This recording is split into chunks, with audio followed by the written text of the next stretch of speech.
अगर आप भी चाहते नहीं कोहिनूर म्यूजिक के ऑडियो वीडियो सबसे पहले देखे खतीरा सुने खतीरा तो लाल बटन दबा के चैनल के सब्सक्राइब कर लीजा और साथ ही बेल आइकन के दबावल ना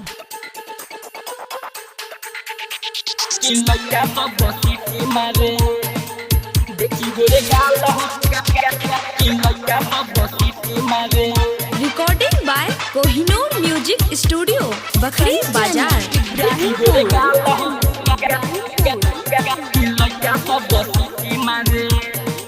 नागिन के जैसे तू तो चले लुचाल हो कि लइका सब बसीती मारे लइका सब बसीती मारे देखी गोरे गाल हो कि लइका सब बसीती मारे देखी गोरे गाल हो कि लइका सब बसीती मारे नागिन के जैसे तू तो चले लुचाल हो कि लइका सब बसीती मारे लइका सब बसीती मारे देखी गोरे गाल हो कि लइका सब बसीती मारे देखी गोरे गाल हो कि लइका सब बसीती मारे लइका सब बसीती मारे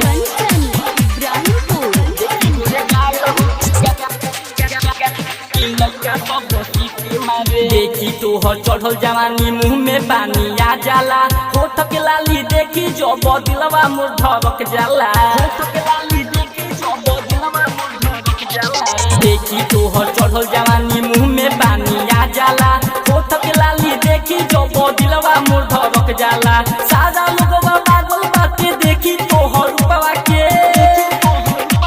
जवानी के बिछले बारू ऐसा न चाहल हो कि लइका सब बसीती मारे देखी गोरे गाल हो कि लइका सब बसीती मारे देखी गोरे गाल हो कि लइका सब बसीती मारे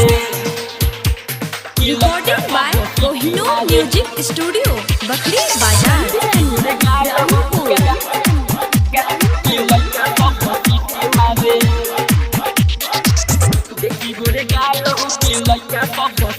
पाथर को हमारे अपन जब तू लचका देलू रतिया के है चैन हम निंदिया तू डालेलू